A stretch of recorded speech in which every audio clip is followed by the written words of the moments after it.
Un Français sur 5 est concerné par la souffrance mentale. Le signal d'alarme a été tiré au moment de la crise du Covid et c'est la grande cause nationale 2025. Aujourd'hui, le Jour du Seigneur ouvre le dossier de la santé mentale. Anxiolytiques, antidépresseurs, somnifères, la France est le plus gros consommateur de psychotropes au monde. Entre 15 et 20% de la population est touchée par la dépression et 3 millions de personnes souffrent de troubles psychiques sévères. Le suicide est devenu la première cause de décès chez les 15-35 ans. Le pire, c'est que ces chiffres ne sont pas vraiment surprenants. L'ampleur de la situation est telle que tout le monde le sait, mais personne n'en parle. Y a-t-il encore des tabous dans notre société? La réponse est ici clairement oui. D'ailleurs, l'une des priorités du plan 2025, c'est de déstigmatiser les malades. C'est la démarche de notre invité, Florian Daune. Expliquer et raconter sa maladie, la bipolarité. Il a appris à vivre avec, mais surtout à ne pas se laisser enfermer par elle. Et c'est notre dossier du jour. Et nous allons en parler ce matin avec joie et espérance avant de célébrer la messe. Ce sera dans 30 minutes en Belgique. Bonjour à tous et bienvenue. Bonjour et bienvenue Florian Daune. Bonjour David. C'est un plaisir de vous recevoir sur ce plateau du Jour du Seigneur. Vous souffrez de bipolarité, une maladie avec laquelle vous vivez depuis maintenant une petite quinzaine d'années. Vous témoignez dans ce livre « Ma vie aux deux extrêmes ». Chez MAM, un livre plein d'espérance, courageux, qui fait du bien. Vous êtes croyant, Florian, engagé dans la vie de l'Église. Vous allez nous parler de votre foi ce matin, bien sûr.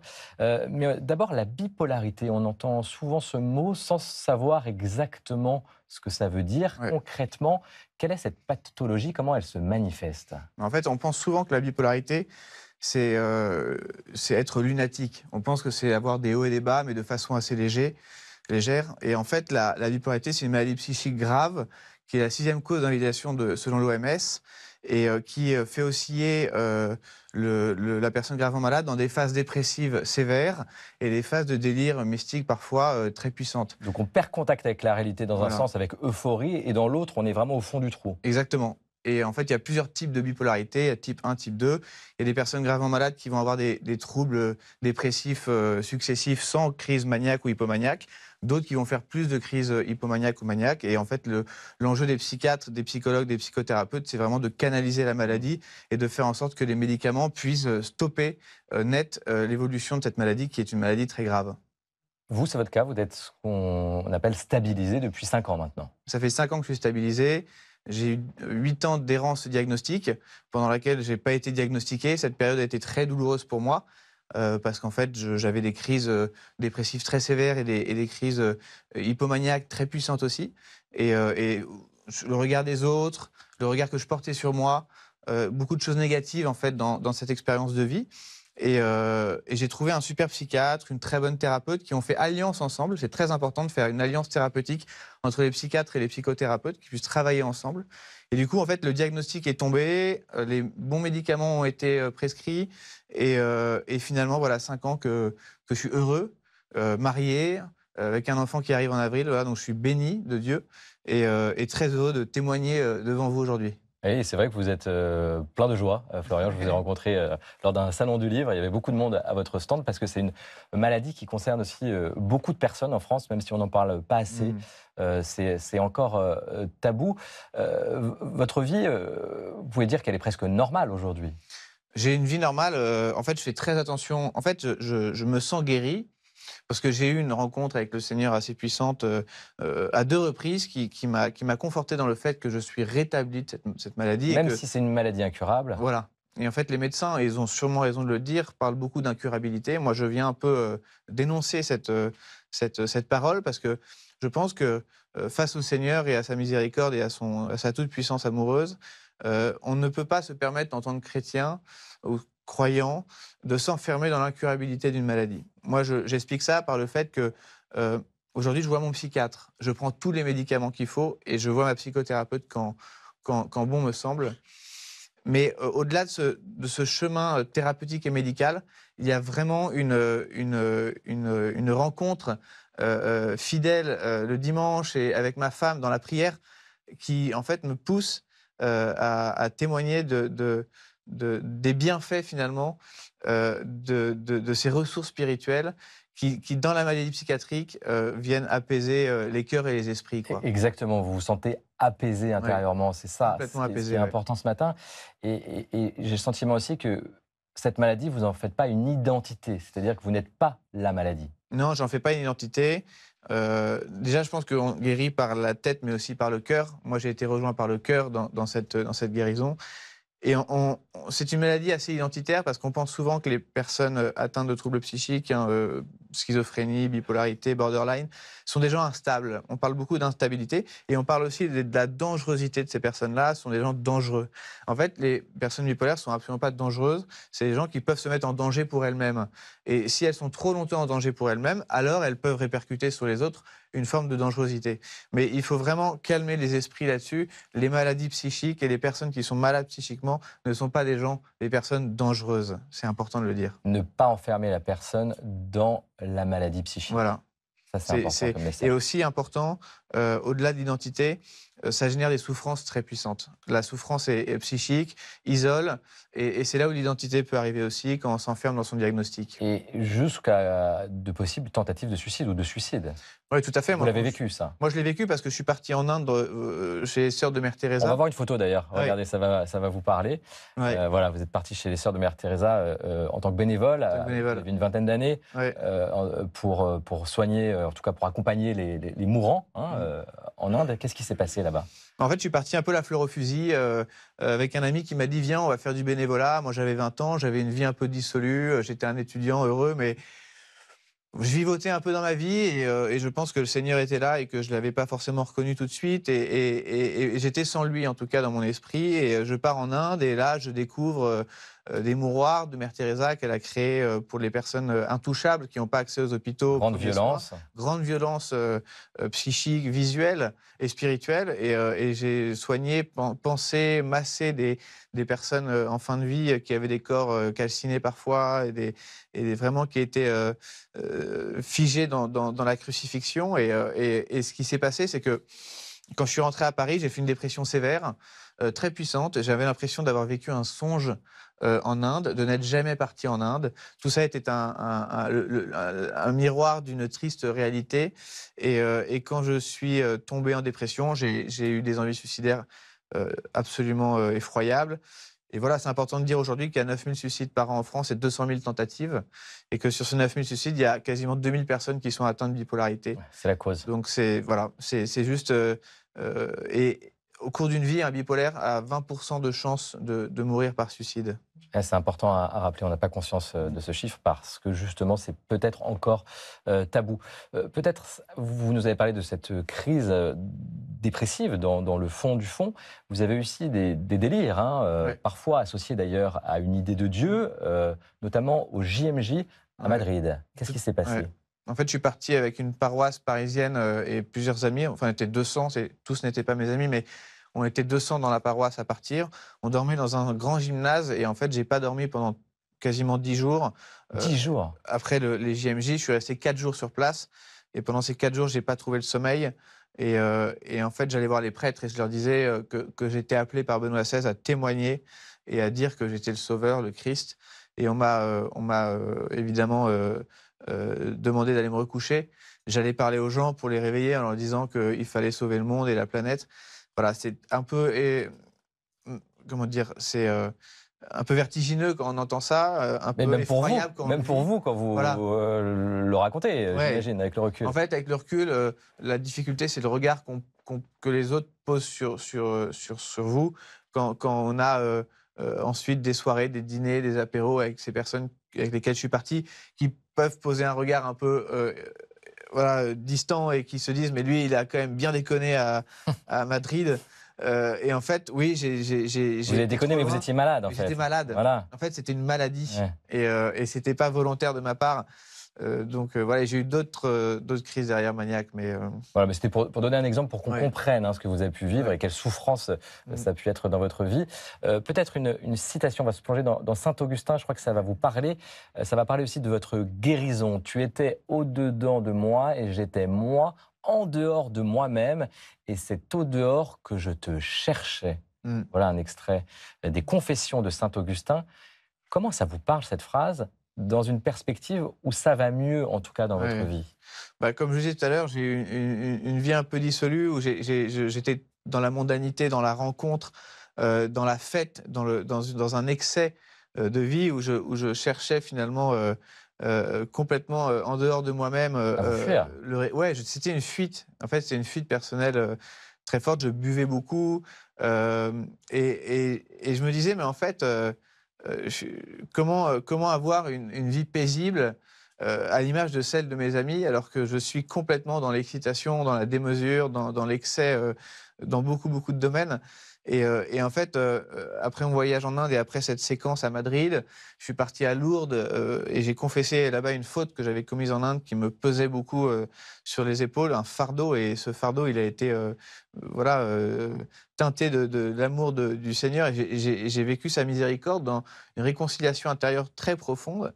Et je me suis dit, mais en fait, là, à Lourdes, j'ai tout sauf ce que j'avais vécu à Paris, c'est-à-dire les boîtes de nuit, les trucs. Et en fait, j'ai rencontré le Seigneur dans un amour profondément réconciliant. À l'intérieur de vous? À l'intérieur de moi. Et en fait, cette faute, elle générait chez moi une culpabilité très profonde.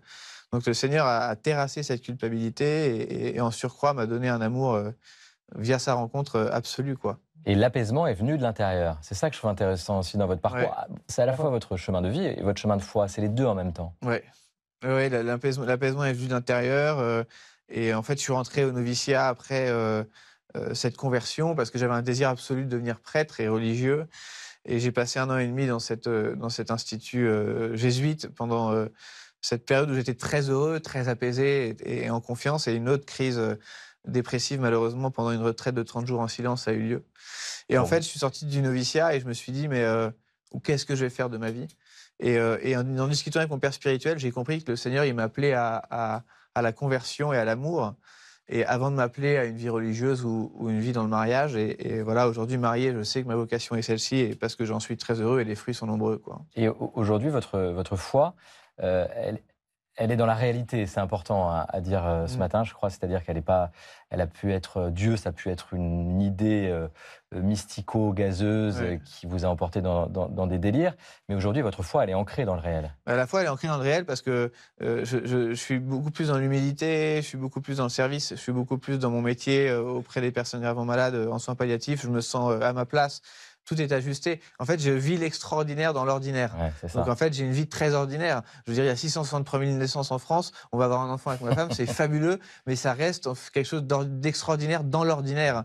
Et c'est là où Dieu est absolument incroyable, c'est qu'il permet ces choses-là à d'innombrables personnes. Et il faut prier pour celles et ceux pour qui c'est plus compliqué. Mais voilà, je vis vraiment l'extraordinaire dans l'ordinaire. Et pour revenir rapidement sur la crise dépressive que j'ai pu faire à Avignon, maniaque que j'ai pu faire à Avignon, où je me suis pris pour le Christ et que j'ai embrassé les pieds des pauvres, je suis allé les voir pour leur dire le salut est tout proche.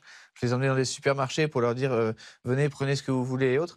Et en fait, après cette crise, les choses se sont calmées. Je suis rentré au Secours catholique. Donc j'ai quitté une start-up un peu dans la food tech très successful, et je suis rentré dans cette association dans laquelle je suis resté quasiment 3 ans, et j'étais auprès des personnes en situation de précarité, et j'en étais très heureux. Et de la charité. De la charité. Et le fil conducteur vient d'une crise maniaque et s'incarne dans un projet beaucoup plus sain, stable. Et je suis resté quasiment 3 ans là-bas et j'étais très heureux, quoi. C'est un beau témoignage, Florian. Je vous propose maintenant d'aller à la rencontre de Laetitia. C'est une mère de famille strasbourgeoise qui va vous parler, puisqu'elle a lancé un podcast salvateur pour briser le tabou sur la maladie psychique, et pour la meilleure raison du monde. Regardez.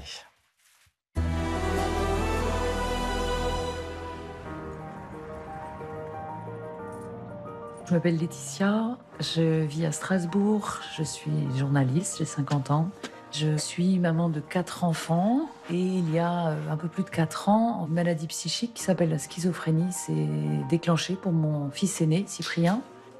Et du coup, j'ai eu envie qu'on entende toutes les personnes qui sont concernées par des maladies psychiques, des handicaps ou des troubles psychiques.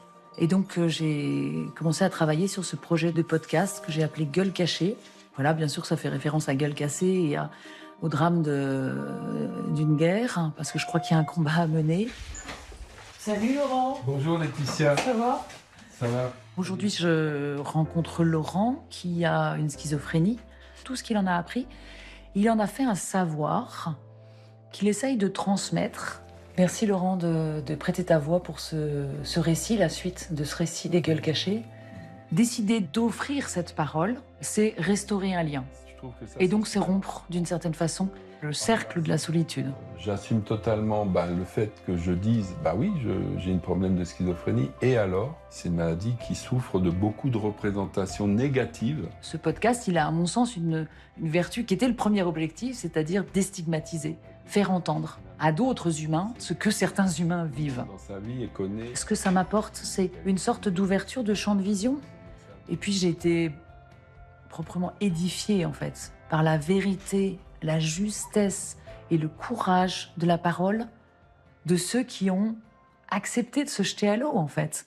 J'avais perdu tout espoir, c'est-à-dire quand j'ouvrais les yeux le matin, j'avais qu'une envie, c'était de les refermer. Je ne comprenais plus, j'avais plus le sens. Pour moi, c'est très important, en fait, qu'on puisse entendre à la première personne le récit de quelqu'un qui fait cette traversée extrêmement douloureuse sans que son entourage n'ait les codes. J'ai déjà fait de nombreux témoignages dans des conférences et c'est ça qui me porte sur ce très beau chemin de rétablissement. Je crois que sans espérance, c'est pas possible de continuer à avancer. On va prendre un peu l'air, ça va. Ça fait du bien. L'espérance, ça se cueille, ça se ramasse une fois qu'on a touché le fond et qu'on croit que plus rien n'est possible, en fait. Et là, surgit un témoignage. C'est pour ça que c'est un cadeau d'espoir et d'espérance.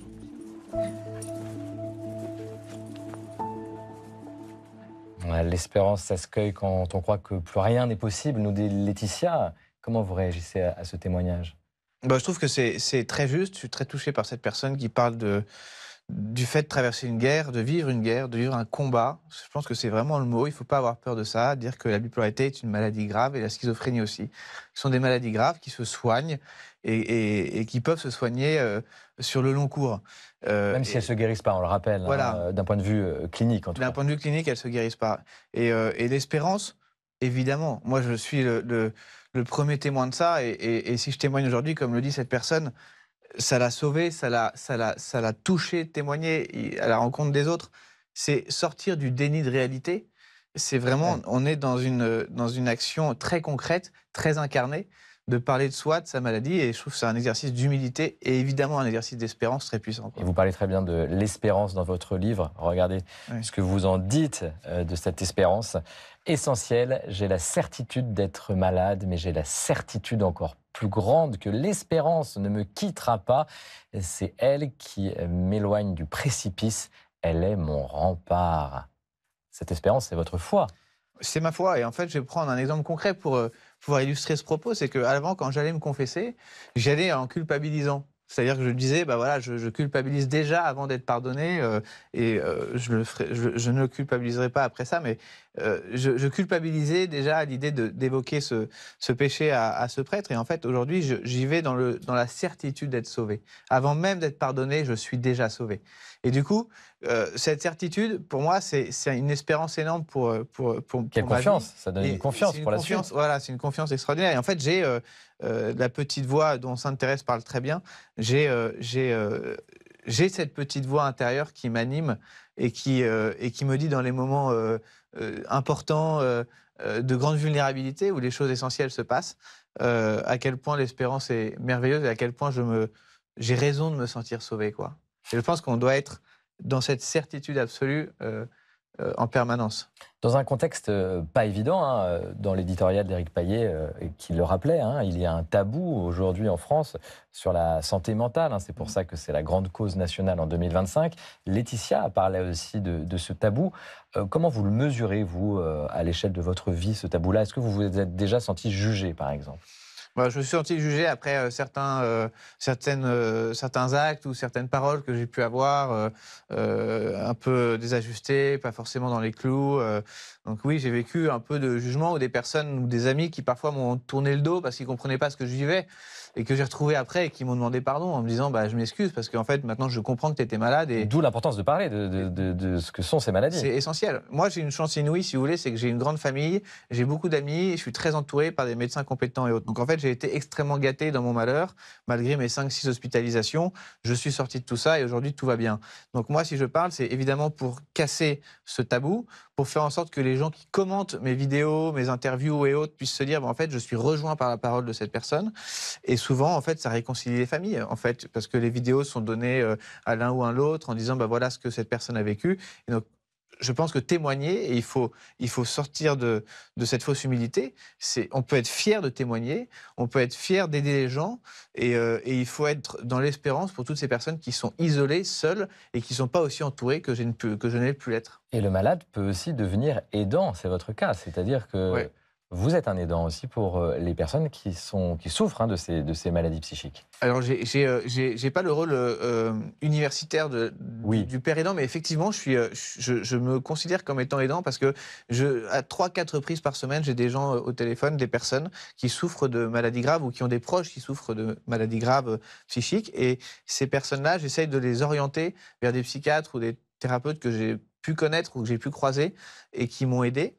Et aussi, je les écoute et je leur permet d'avoir un moment de répit aussi pour les rassurer, pour leur donner cette espérance aussi, en leur disant mais regardez, en fait, Il n'y a pas de jugement. il n'y a de pas de votre part. jugement. Voilà. Mais je me permets d'être dans l'espérance. Je me permets de leur dire Parce et que ça vous, peut être vous le vivez vous-même, bien sûr. voilà, parce que je le vis et que en fait, je ne vois pas pourquoi je serais le seul à vivre ça et je sais qu'il y en a d'autres qui le vivent aussi. Et c'est une période de grande obscurité, on est dans l'inconnu et on ne pense pas à la guérison, on ne pense pas au rétablissement.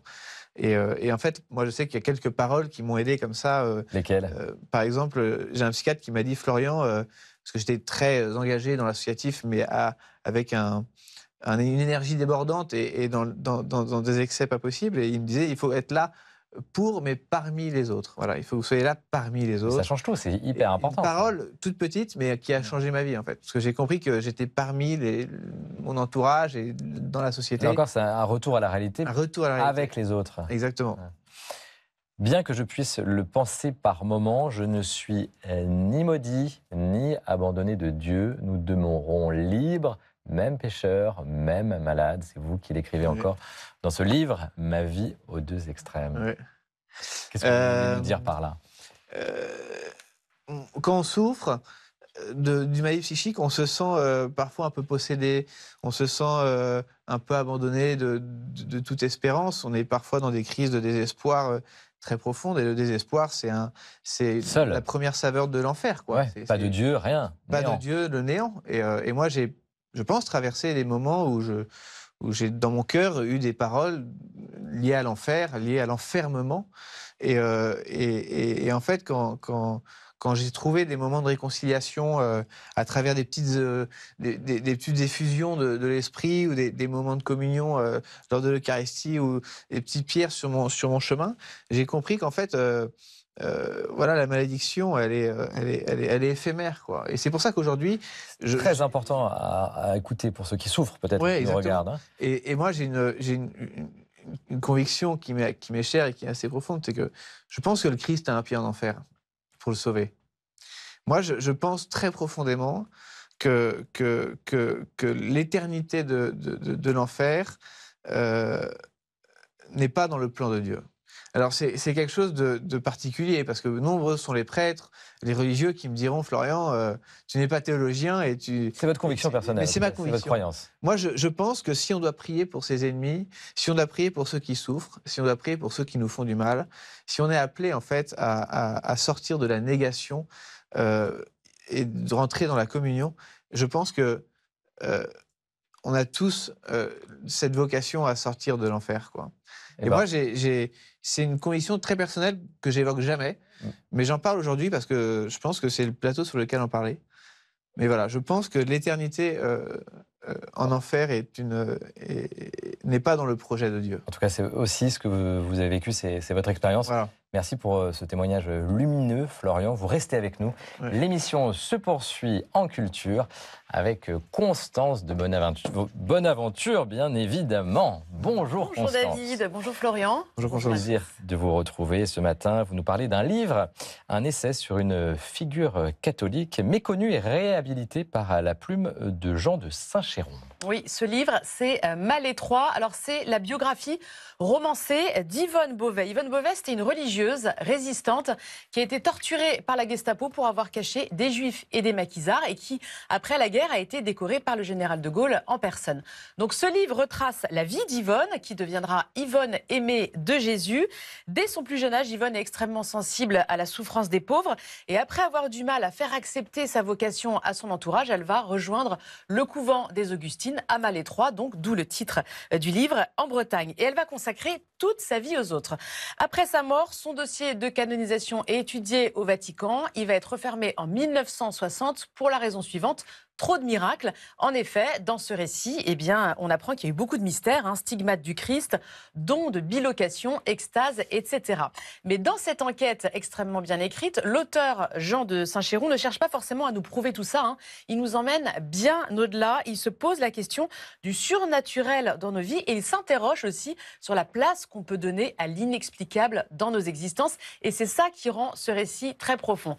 Malétroit, très beau livre de Jean de Saint-Chéron et c'est publié chez Grasset. L'inexplicable dans nos existences, ça doit vous parler, Florian. Oui, tout à fait. Enfin, l'inexplicable, je pense qu'il y a des moments de vie ou des rencontres, des choix qu'on pose qui nous dépassent complètement. Et si on est dans une vie où plus rien ne nous dépasse, il faut vraiment se poser la question de quel est le sens de notre existence. Ah, c'est une belle formule. Une exposition maintenant, Constance, à Lyon.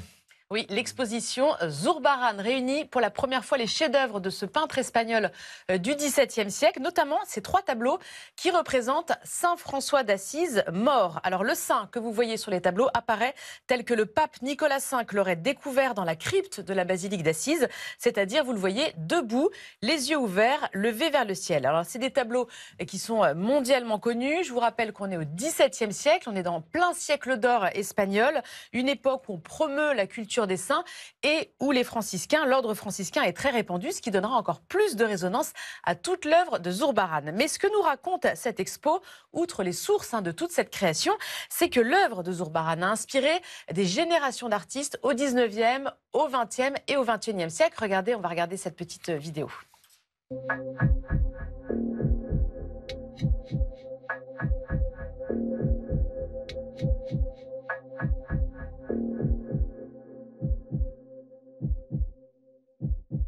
Alors c'est vraiment ce parallélisme, je trouve, qui est très étonnant. On va regarder par exemple aussi cet imperméable du grand couturier espagnol Balenciaga. Ah oui. Vous voyez, les coloris rappellent évidemment ceux de la robe de bure. Et puis bien sûr, il y a un parallélisme entre les capuchons. Et donc c'est vraiment incroyable dans cette expo de constater à quel point des œuvres du XVIIe ont autant de puissance et d'influence, et ce, encore aujourd'hui. Expo Zurbarán, réinventer un chef-d'œuvre, c'est au Musée des Beaux-Arts à Lyon et c'est jusqu'au 2 mars prochain. Ouais, c'est une pépite que vous nous avez déniché, Constance. Le patrimoine maintenant, puisque en février, vous consacrez cette partie patrimoine de votre chronique à l'enfance de Jésus. Oui, exactement. Alors pour démarrer cette série, je vous propose de partir à Troyes dans l'Aube, dans le magnifique centre historique médiéval de la ville. C'est ici que se niche l'église Saint-Pantaléon, au milieu des bâtisses à colombage. Une église très originale car elle mêle différents styles architecturaux. Et pour cause, elle a été bâtie au XVIe, XVIIe et XVIIIe siècle dans un style classique et Renaissance. Alors ce qui surprend en entrant, vous le voyez, c'est cette vaste voûte charpentée du XVIIe et puis toutes ces statues dans le cœur qui créent une atmosphère chaleureuse et de piété. Saint-Pantaléon, c'est surtout la naissance d'un nouvel art du vitrail. L'église abrite un ensemble inédit de vitraux en grisaille sur l'enfance du Christ et la vie de la Vierge. Des vitraux précieux, couleur jaune d'argent, réalisés entre 1535 et 1545 et qui nous racontent les grandes étapes de la vie du Christ, la nativité, l'arrivée des rois mages, la présentation de Jésus au temple, la circoncision ou encore la fuite en Égypte, bien sûr jusqu'à sa mort. Une belle découverte à vivre à Troyes, dans l'Aube. On adore. Merci Constance.